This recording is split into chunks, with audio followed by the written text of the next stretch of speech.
There are 3 points that I want people to consider. 3 major points of conflict, and there are different forms of the battle between spirit and flesh. Long ago in Egypt, people used to argue about what to do with the animals, whether to eat them, domesticate them, how to treat them, and what kind of respect should be assigned to them, or lack thereof. Lack of respect. So number 1, divine reproduction. This is a very key point of conflict.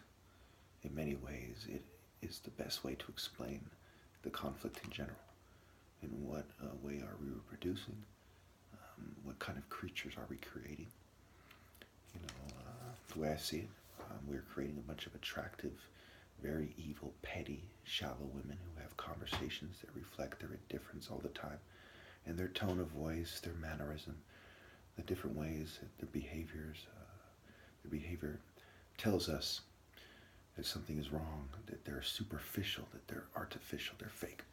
Okay, and then there are less attractive women who are being taught to be like vultures, right? We have kind of pigeons and crocodiles and hippos and vultures and various types of animals that aren't full of natural grace reproducing. People are born a certain way with certain proclivities and certain beliefs that they're dogmatic about. The idea to not have dogma in the first place is something that people who are against dogma dogmatically get wrong, right? They are dogmatic about being anti-dogma. And even putting the term in terms of dog, right? God, the dog star, no. He is more accurately expressed as the sun. But God is not limited to the sun. You don't worship the sun. This is a nuance, the difference between sun worship and God worship using the sun as a symbol and as a spiritual gateway to connect to God. I can't stress that enough. So divine reproduction should be find the ideal man, kind of listen to what he has to say, his direction. How are you spiritually successful, and how can I apply that? How can I learn from you? Okay. Number 2, corporate perspective and perspectives versus inalienable human rights, freedom of speech, freedom of religion. Okay.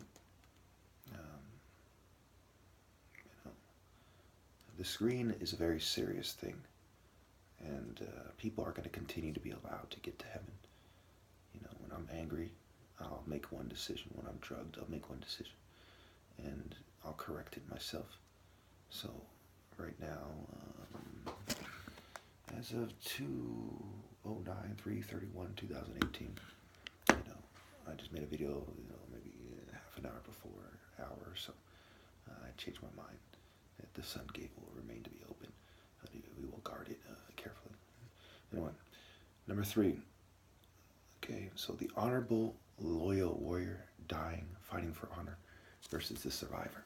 This is part of what really doesn't sit well with me, and I go as far as to say that I'm right to be very serious about this issue and take a very strong stance. The war on terror seems to confuse the issue, and people forget that the most respectable thing is the guy who jumps on the grenade, and the guy who dies for God in the true spirit of God and the divine order is the most respectable of the most respectable, if you will. So to downplay this has very serious consequences. We need to understand what we're dying for in the first place, and and to respect those who die for the ideas that are true. Okay, and we shouldn't water down the truth and the true message of God through nature. Okay, the supernatural extracted from nature, if you will, and the intense supernatural in the sun. So that's all I wanted to say for now. So I have this kind of speech prepared. If you want, you can kind of pause the screen and read it. I'll post it on my Facebook, Chufu Haru. Basically explaining why it doesn't matter that the center of our galaxy is a massive black hole, and how mass, is not a very significant part of the sun. Mass and density. Okay, the sun teaches us that to be you don't have to be a dense object to be an effective object. You have to be an effective life form, or idea, or quote unquote deity. Okay, but the spirit is what matters, and the ability to reveal to us the truth. Okay.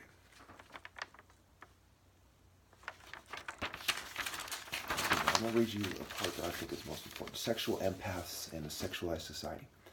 Being teased in an effective manner for a period without sexual relief with an ideal mate has various consequences depending on the circumstances. A man is very attracted to will give them ideal relief. Settling will bring them to darkness. To have sex with an attractive woman you gain unfairly or to rape is the darkest. Okay, so we stop there for a moment. Being the ideal person, comes with great responsibility. You can't start sleeping around and so on and so forth. You have to hold yourself to a higher standard than you hold everyone else. And going behind the scenes in this kind of image stuff, no. Character, it has been said that character is what you do when no one is looking, or in the dark, or when the lights are off, something to this effect. My dad used to quote somebody when I was younger and, explain it to me that way. Along with the impeccable manners and careful perception. Okay, careful perception. Not just, parrot perception, not mirrored perception, not simply communicating what has been communicated to you in a kind of unfocused airhead state, but to focus the senses, right? He chose a path of, mixing mind, body, and soul without martial arts per se, but with a degree of martial arts that he studied, which probably helped him focus his mind as he then came to America. I believe he used to write to some Japanese guy, I believe as the story goes, and he would send him, he would pay a certain amount and he would send him stuff in the mail, a certain list of moves or something to this effect of the story that he told me. So it kind of this focus, martial arts, focusing your mind in different ways, which can include education, but certainly shouldn't be limited to it. Can help you perceive things for what they are. Okay. So, again, it is unfair to use your reverent power to sleep with a bunch of women or to win over a woman that should be someone else's. If you are only physically attracted to her and her soul is not calling yours, and like, she's sexy, let me use my reverent power to then win her over and pretend this is true love of God and that I sense it and she doesn't quite sense it, and say, I'm the Pharaoh, you need to respect my opinion, even if she's the only woman for you, only woman in your life. It's wrong. Okay. To use demonic witchcraft is more evil than using force. Psychology as a means to turn out large groups, then gain attractive women, is Serapis. See rape as. And of course I went over sage, okay, Jesus, and so on. Okay. And of course, at the end of this video I'll put the parts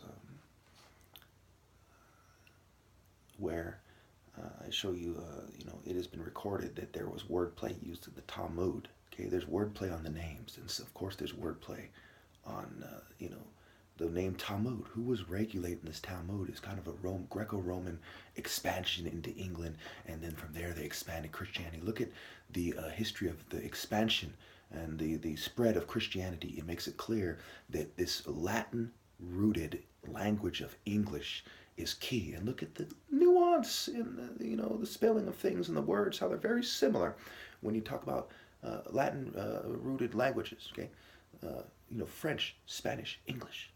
Talmud, absolutely dim light, backwards. Bible, wordplay, phonetics, okay, linguistics, the sounds of words, the symbols, okay, absolutely.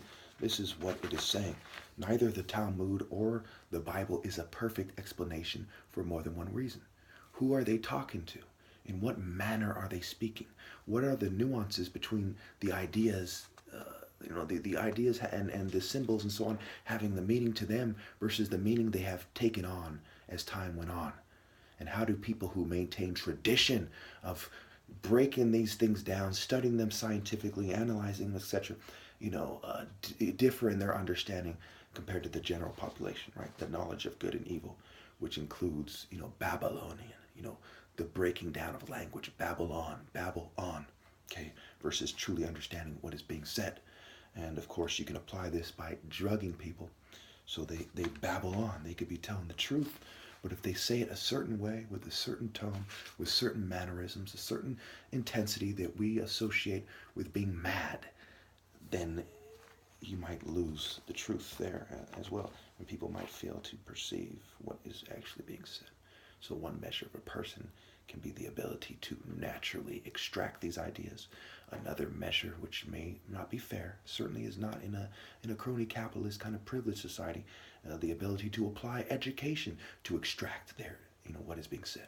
And of course, these educated people have a place in a natural order, but they have to be doing things in a way that's consistent with the atmosphere, with the divine order, with sacred morality being intensely communicated by a very serious martial artist, because the direction of humanity is very serious.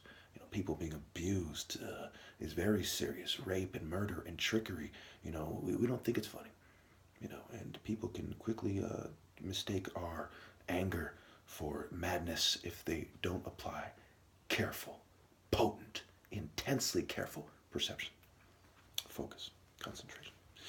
God created good and evil. Okay, one must use truth to remind oneself why it is wrong, and the reason being that God has defined it as wrong. So this is why rape is wrong. This is why trickery is wrong. It's specifically God defined it as wrong. And the story is told through nature. And if you apply that focus and extract it from nature, you see that if you give this person the rightful place, right? You should listen to this guy, assign the respect, because naturally God has given him the ability to apply this thing and demonstrate it through sparring to extract it from the sun. And the more I look over it and think about it, there are different ways to communicate these ideas, but they're all subjective. Poetry is like a demonstration. It's subjective to a large degree. And so the only way to truly communicate who is the most in touch and has these senses and higher reasoning is through sparring with no cheating. Okay, so that's why wrong is wrong and right is wrong. Right is right. All right, I prefer the saying prayer, disciple discipline. It is first and foremost acknowledging God is real, all good, all powerful, and all knowing. These two spiritually powerful words together are martial artist words taking on their original meaning. So these words allow one to draw spiritual power when in the spirit or when there is a desire to call on God. Mind, body, soul, spirit, sobriety, and vigilance are required and emphasized. It is important to note that these words remind the disciple of purity, loyalty, honor, being put in order, being less than God, focus, seriousness, duty, honor, a higher cause, connectivity, sacrifice, transcendence, and heroism, and certainly more. But these aren't key.